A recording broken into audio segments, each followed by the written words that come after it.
10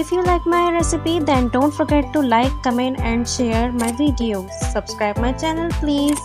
See you in the next video. Until then, take care and Allah Hafiz.